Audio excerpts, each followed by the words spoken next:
Vi pakket sammen en liten Golf med takboks og kjørte fra Stord uten plan og uten mål. Det eneste vi visste var at vi ville til Lofoten. Hva vi skulle finne på oppe i nord hadde vi egentlig ingen aning om.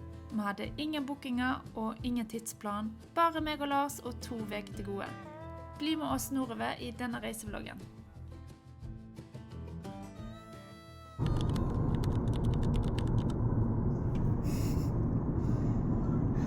Det er en annen vind, ja.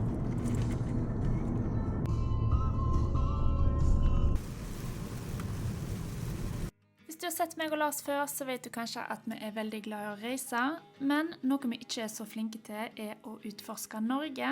Og vi har alltid hatt en drøm om å reise til Lofoten, så i dag satte vi oss i bilen på vei til Trondheim, som betyr 12 lange timer i bil.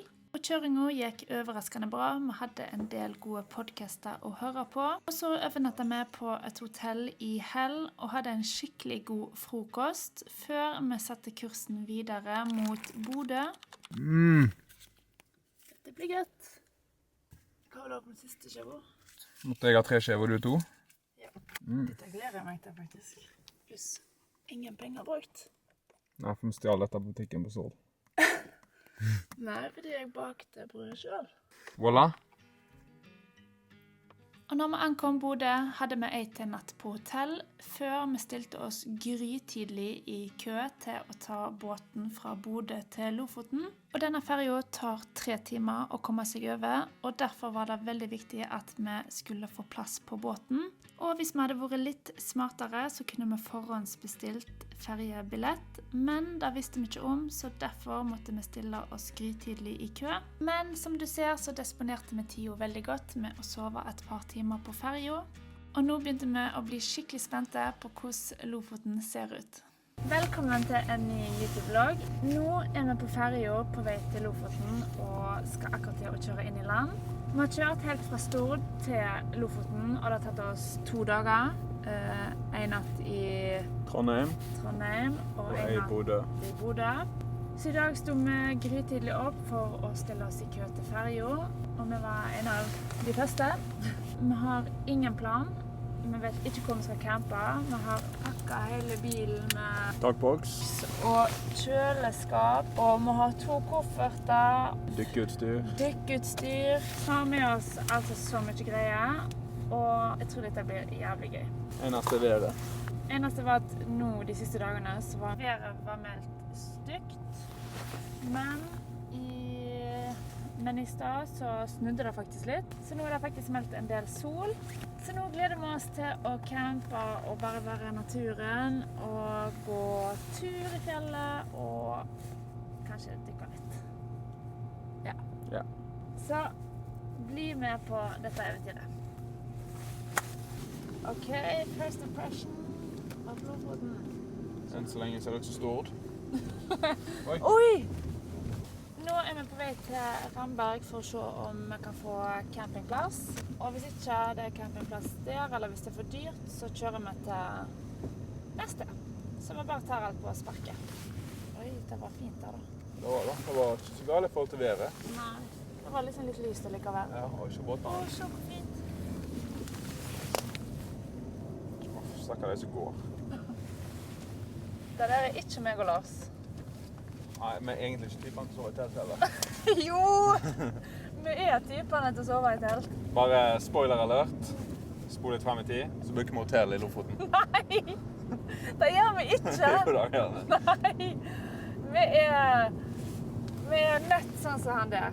Ja. Spreke utefolk.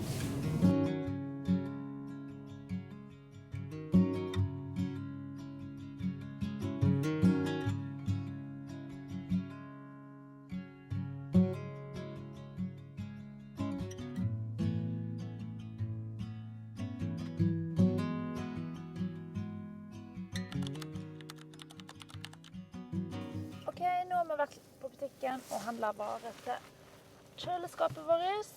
Og så akkurat nå så er vi på Utta Kleiv for å se om det er campingplass til oss, eller teltplass til oss her. Litt overrasket over hvor dyrt det er å sette opp telt. Men vi må jo bare betale det vi må. Så nå la oss ut og sjekke. Og så skal vi egentlig bare sette opp camp. Vi skal lage taco. Og så har vi kjøpt boller til dessert. Og så håper vi at skyene letter litt, sånn at vi får se midnatt solo. Og så har jeg kjøpt meg ny hue i stad på Intersport. Og så kjøpte jeg meg en turbukse. Og nå er vi klar for å innta Lofoten.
Har vi gått tur rundt i området, bare kikket litt. Og klokka er blitt 10:30.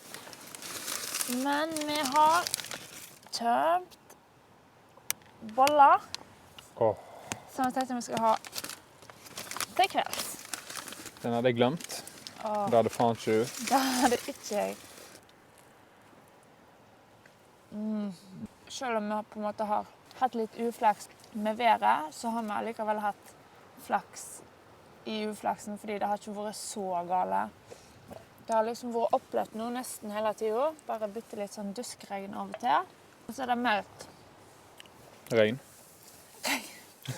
Nei, jeg skal si at ikke i morgen, men da er det meldt masse sol. Så da får vi håpe at Lofoten vil vise hvordan det egentlig skal være. Men det virker som det er meldt verre enn det hele tiden. Så det er fortsatt lyst ute, som dere ser, men... Vi får nok ikke se solo. Nei. Eller midnattssolo. Nei. I natt. Så bare se her at vi er i telt. Hæ? Hvor lenge tror du vi sover i telt? Ja. Hvor lenge er det gøy? Det er gøy hele turen. Ja. Så da får vi se hva skrev vi finner på i morgen. Det kan være hva som helst. Mer shopping? Slutt! Jeg tror folk at jeg er helt annerledes. Nei, nå sier vi godnatt. Nei. Jo. Litt til. Nei. Godnatt og snakkes i morgen. God morgen fra Ytterkleiv. Nå har vi sovet her i natt, og det var egentlig helt greit. Det var av og til litt kaldt, og så var det plutselig litt varmt. Men vi har faktisk sovet sjukt mange timer i natt, så det har gått greit. Sauene som har gått rundt her har bråkt helt jævlig, men det har på en måte gått fint. Vi ble vant med det. Så nå lager vi litt frokost. Nå skal vi koke egg og spise knekkebrød. Og så har vi egentlig ingen plan for dagen. Alle dagene må jo bli litt sånn at vi ser an været på hva aktivitet vi skal gjøre. Og i dag er det meldt litt overskyet og litt duskregn, men fra i morgen av så er det meldt knallfint vær og sol. Så da gleder vi oss helt sjukt til å se midnattssolo. Og akkurat nå kjenner jeg at det begynner faktisk å regne litt. Så vi håper at vi overlever da.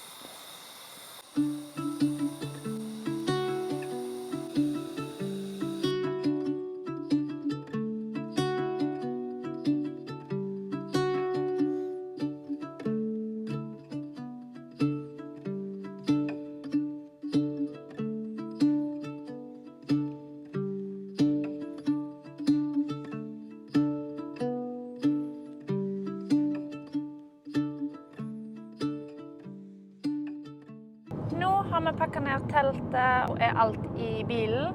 Nå er vi på vei mot Henningsvær, bare for å kikke og se litt rundt i Lofoten.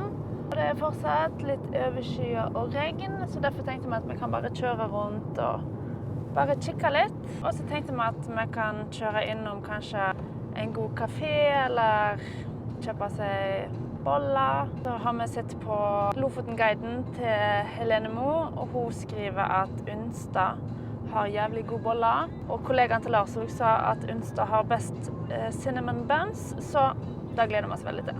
Kontrabeskjed. Vi skal ikke på Unstad og spise boller, tror jeg, fordi det var litt lengre vekke enn vi hadde tenkt. Men vi skal få innom der en eller annen dag og spise boller. Men nå må vi finne en annen boller. Kanskje i Henningsvær eller Svolvær. Så god boller. God boller blir det uansett. Som dere hører, så er vi ikke blitt orientert rundt i Lofoten enda, og vi har i hvert fall ikke forstått avstandene her. Men det er noe som er veldig deilig med å bare ta ting som det kommer, og ikke planlegge alt, for det pleier vi egentlig å gjøre til i hver reise. Og siden vi var så bollesultne, så fant vi en veldig koselig kafé som heter Lysstøperiet. Bollene her var kjempegode, og noe av det vi hadde gledet oss mest til med å være i Lofoten, var egentlig å slappe av, spise boller, spise god mat. Så at det regnet og var overskyet i dag, gjorde egentlig ingenting. Og når vi var ferdige å utforske Henningsvær, så kjørte vi videre mot Lofoten Beach Camp. Og vi måtte selvfølgelig stoppe litt for å se på disse sinnssyke utsiktene her. Og til og med når det er regn og overskyet, så er Lofoten så vakkert. Så nå gleder vi oss bare i hel til sola skulle komme frem.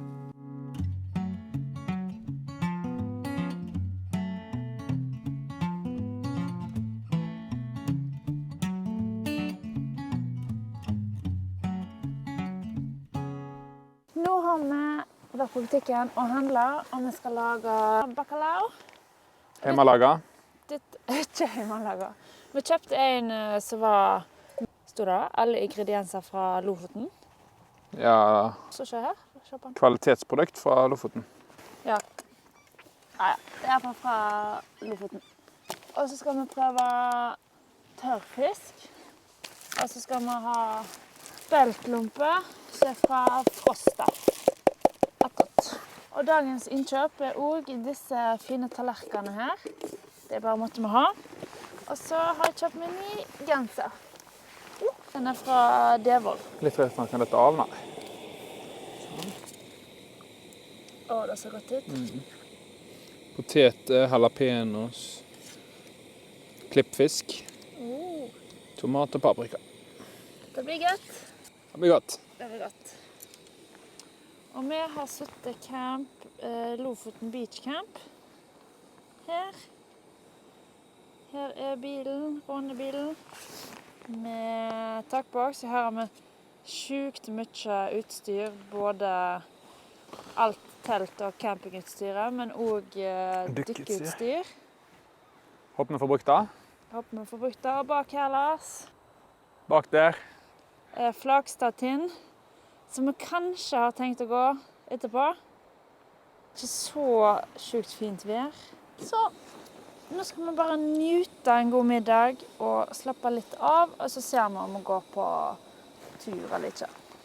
Hvis ikke så er det en bar der. Og jeg har på pub-til-pub-sko nå. Er det pub-til-pub-sko? Alle sko er pub-til-pub-sko. Åja. Alle sko er pub-til-pub-sko.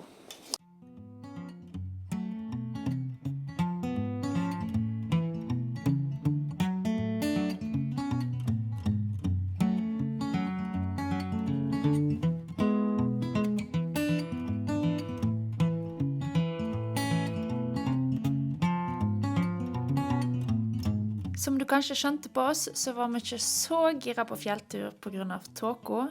Så det ble faktisk en liten tur inn på baren på Lofoten Beach Camp. Og her er det virkelig så koselig å sitte, og jeg synes fasilitetene her er så digge. Og egentlig så hadde vi trodd at campen var stappfull, men vi er jo ikke i høgsesongen enda, fordi ferien har ikke begynt. Så derfor så nyter vi ekstra godt at det er litt stille og rolig rundt oss, og vi hadde bare en veldig rolig kveld før vi la oss i teltet.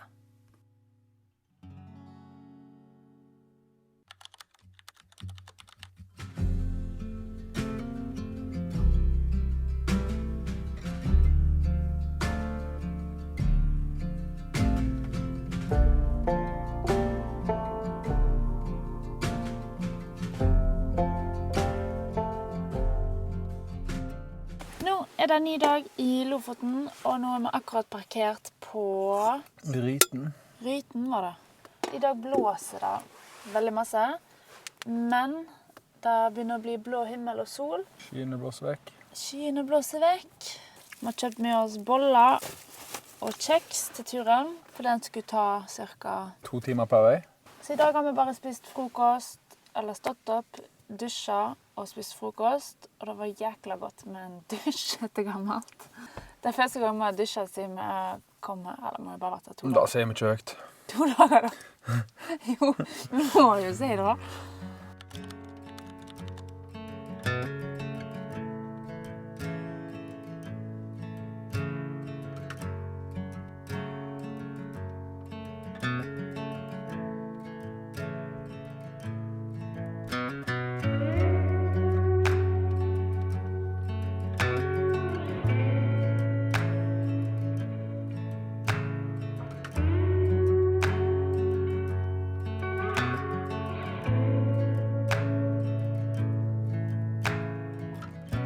Jeg har ikke ord hvor vakkert det er her i Lofoten, men jeg skal ærlig innrømme at å stå utfor her på kanten er noe av det skumleste jeg har gjort, og Lars måtte faktisk tvinge meg ut. Men det er noe som er så deilig når du går ut av komfortzonen din og gjør noe du egentlig synes er skummelt, fordi jeg har skikkelig høydeskrekk. Og belønningen du får er jo selvfølgelig den fine utsikten, så det gjør egentlig alt verdt det når du er kommet til toppen. Og etter en veldig fin tur i fjellet, så var det på tide å få i seg noe mat. Og da satte vi kursen mot Anitas Seafood på Sakrisøy. Og her hadde vi hørt så mye bra om denne kjente fiskeburgeren som de har, så da måtte vi selvfølgelig prøve det. Og en ting jeg setter så stor pris på, det er butikker eller kaféer som selger lokalmat. Her selgte de honning, syltetøy, tørrfisk og alt du kan finne, og jeg bare elsker når du vet at det er fra lokalmiljø. Så etter vi var gode og mette, kjørte vi tilbake til Lofoten Beach Camp, og her hadde vi et par timer å slappe av før vi skulle finne på et nytt Nå sitter vi på Lofoten Beach Camp og slapper litt av i solo. Om noen timer så skal vi gå Reinebringen. Den skal visst være veldig fin i midnattssolo. Og i morgen skal vi gjøre noe sjukt spennende, fordi vi skal være med Lofoten Diving og dykke. Og vi har aldri dykket, altså scuba, i Norge før med tørrdrakt. Så det blir sjukt spennende. Og så har vi sett på Instagrammen deres at de møter på så mange spekkhoggere for tiden. For de som kjenner oss vet jo at vi er usedvanlig interessert i hai og hval. Jeg tror vi ser spekkhogger i morgen. Tror du? Litt. Litt. Rune er ikke så keen på å sove i telt etter vi har dykket i morgen. Skal du si det hver gang? Det er ikke meg. Åja. Det er du. Åja. Nei, men det blir jævlig gøy i morgen å dykke. Satser på at vi har det i oss med å dykke med tørrdrakt. Kan ikke være så stor forskjell. Jeg ser for meg det mer knotete. Tung, mener jeg. Tung, sa hor. Ikke noe mer. Hvis du kommer her, hold shit.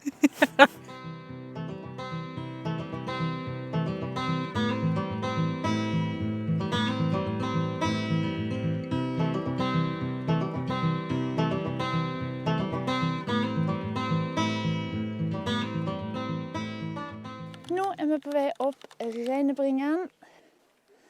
Opp alle disse 2000 trappetrinnene. Se på denne utsikten.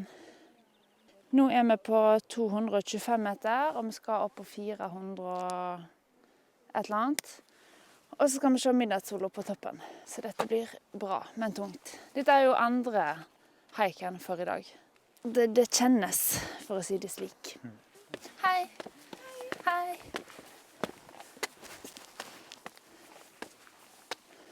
Jeg angrer som faen på at vi ikke kjøpte sjokolade eller Kvikk Lunsj eller et eller annet. Vi har bare med oss vann. Men vi har knekkebrød, kaviar og ost i bilen.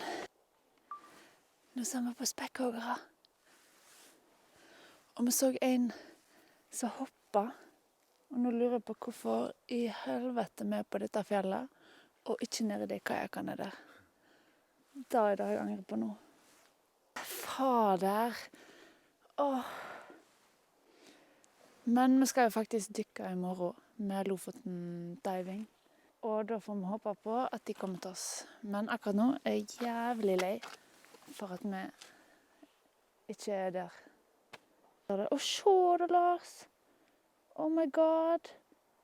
Du, jeg tipper det 10 stykk. 10 stykk. Faen. Nå fryser jeg. Nå må vi gå opp. Nå er vi på Reinebringen. 400 et eller annet over havet. Meter over havet. Og jeg sitter planta her fordi jeg har så jævlig høydeskrekk. Lars har dratt meg opp i hånda de siste meterne her fordi det var så jævlig bratt. Men vi har sett spekkhogger herifra. Nå har vi utsikten. Klokka er snart 12:30. Men jeg kvier meg litt å gå ned fordi jeg har så høydeskrekk. Altså, det er så galt at jeg må gå sånn. Vent, nå skal jeg stå. Sånn. Det er irriterende hvor jævlig redd jeg er for høyde, fordi jeg klarer ikke å kontrollere det. Jeg hopper i strikk, jeg hopper i fallskjerm, jeg går på fjellet, men allikevel jeg blir faen ikke kurert. Men se hvor vakkert.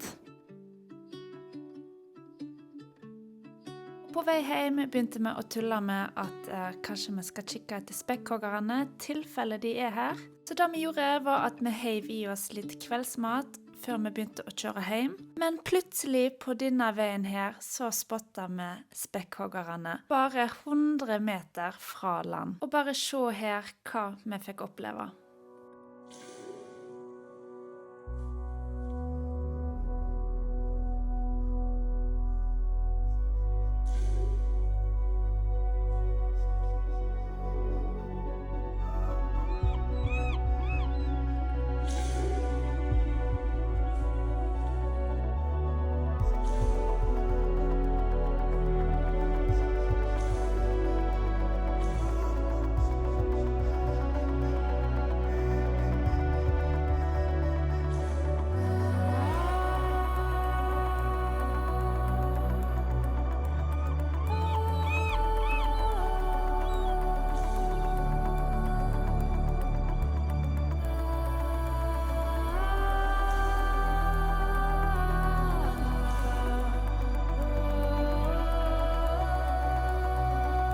Jeg har virkelig ikke ord for hva vi fikk se og oppleve der, og jeg kan bare si at dette var en helt fantastisk fin avslutning på en nydelig dag.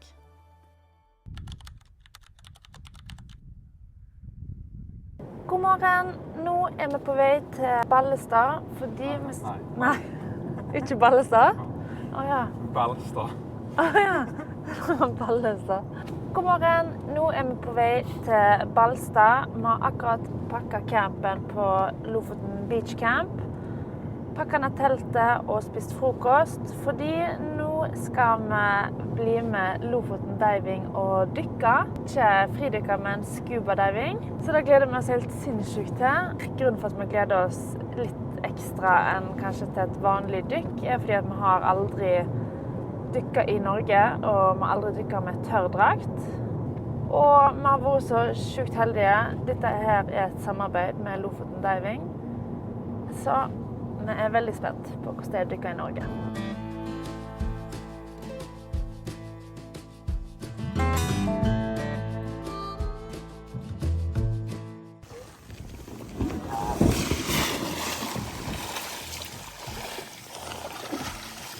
Herregud, se flyter! Ja.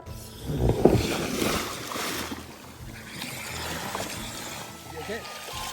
Jeg flyter, ja. Ja, det gjør det. Det har også funnet seg. Jeg føler meg så ut.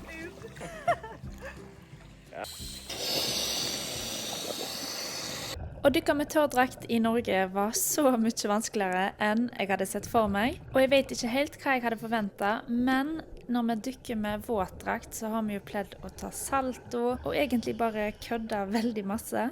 Så her var det rett og slett ikke rom for noe kødding. Så før vi svømte videre, som dere ser her nå, så hadde vi et par skills som vi måtte utføre og lære før vi kunne dykke videre. Og det gikk veldig fint, heldigvis, så nå kunne vi bare utforske og kikke rundt oss. Og selv om det var helt rolig og stille på sjøen i dag, så var ikke sikten under sjøen den beste. Så vi kunne egentlig bare se noen meter foran oss, sånn som du ser her. Men det var bare så deilig å være tilbake i sjøen og dykke igjen. Så hvis du skal til Lofoten og du har lyst å lære deg å dykke, eller du har dykkersertifikatet, så anbefaler jeg Lofoten Diving på det høyeste. Dykkeinstruktøren vår var så snill, så morsom, og han gjorde at vi følte oss veldig trygge, selv om tørrdrakt var helt nytt for oss.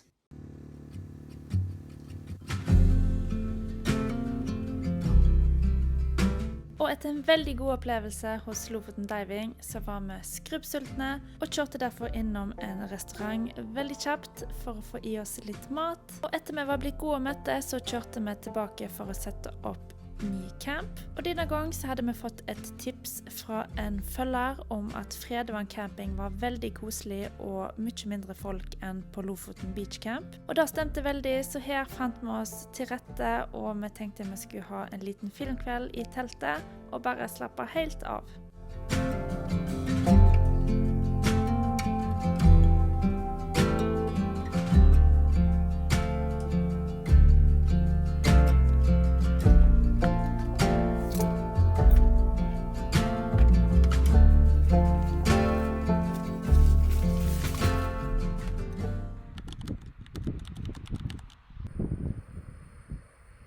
God morgen fra teltet.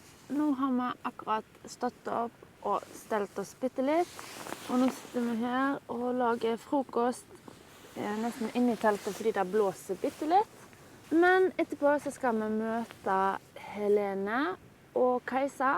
Så vi skal gå en tur med dem, en fjelltur, og da gleder vi oss sjukt til. De bor her oppe, så de er jo litt mer kjent, så de skal vise oss en veldig kjekk tur. Og nå er vi faktisk blitt så vant med å sove i telt at det går helt greit. Eneste at jeg er faktisk litt stiv i hoftene når jeg våkner, etter 80 år gammel dame. Og her kommer Lars med egg. Breakfast. Så nå skal vi bare hive i oss frokost, og så må vi kjøre bort til Helene og Kajsa. Det er liksom sånn at man merker.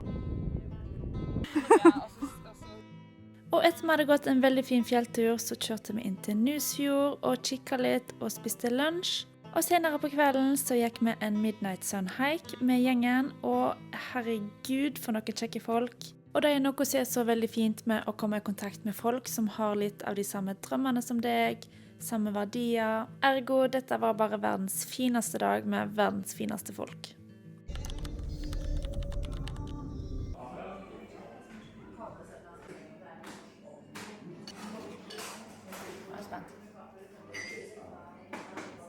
Var det god? Ja. Var han så god som du trodde? Det var bedre. Det var bedre. Ja. Så ler han. Hva synes du? Han var jævlig god.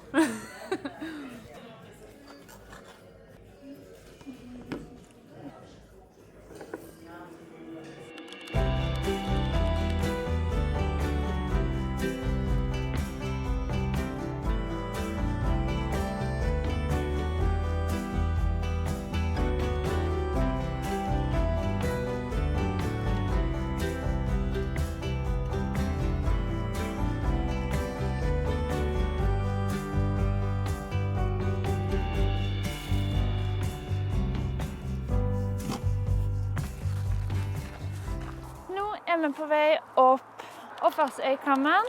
Vi har nett vært og spist boller på Unstad, eller verdens beste boller, kanelboller, som de sier. Og jeg og Lars var litt skeptiske om det stod til forventningene, for vi synes vi baker veldig gode boller selv.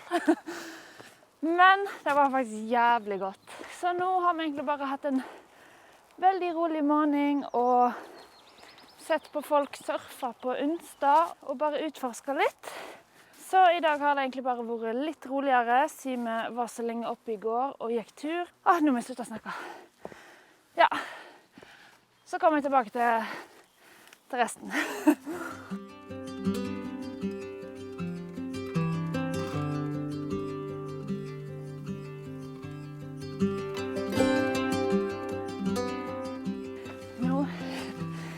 tror jeg Lars er litt hissig baki her. Hei!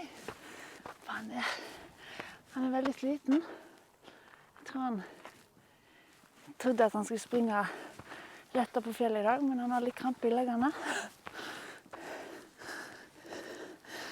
Så jeg holder meg her, fordi jeg tror akkurat nå så irriterer det han at jeg er litt for positiv.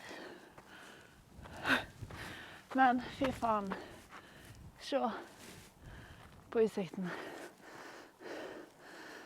Wow. Nå tror jeg at vi har ca. 5 minutter igjen, kanskje, opp toppen. Og så er vi i mål med dagens fjelltopp. Velkommen til toppen!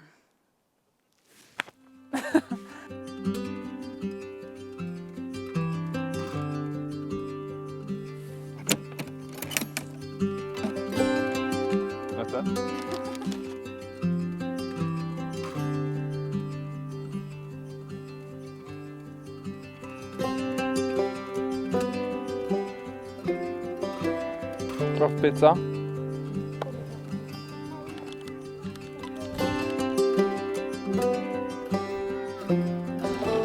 Tusen hjertelig takk.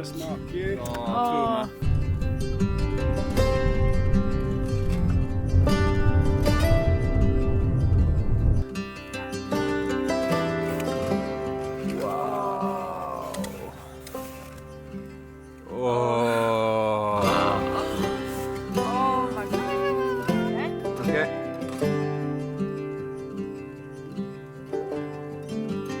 Når vi reiste opp til Lofoten, så visste jeg at det var en del folk som forelsker seg i Lofoten, og som blir der. Og det er ikke før nå jeg virkelig forstår hvorfor. De 2 siste ukene har vi hatt det helt fantastisk, og vi har blitt kjent med så masse fine folk. Jeg vet ikke helt hvordan jeg skal forklare det, men Lofoten virker som et helt eget land. Det er på en måte så unorskt, fordi folk snakker med hverandre, en blir kjent med nye folk. Så jeg må rett og slett innrømme at jeg er helt frelst og forelsket i Lofoten. Og det er i hvert fall en ting som er sikkert, og det er at jeg og Lars skal reise til Lofoten igjen. Og nå bare gleder vi oss til neste gang det skjer. Og så må jeg si tusen takk for at du har sett på denne vloggen. Dette er min aller første YouTube-vlogg, så det er litt skummelt å legge det ut. Men dette er noe jeg har drømt om så lenge, og jeg håper at dere har lyst å se mer videre. Så snakkes vi plutselig i neste eventyr.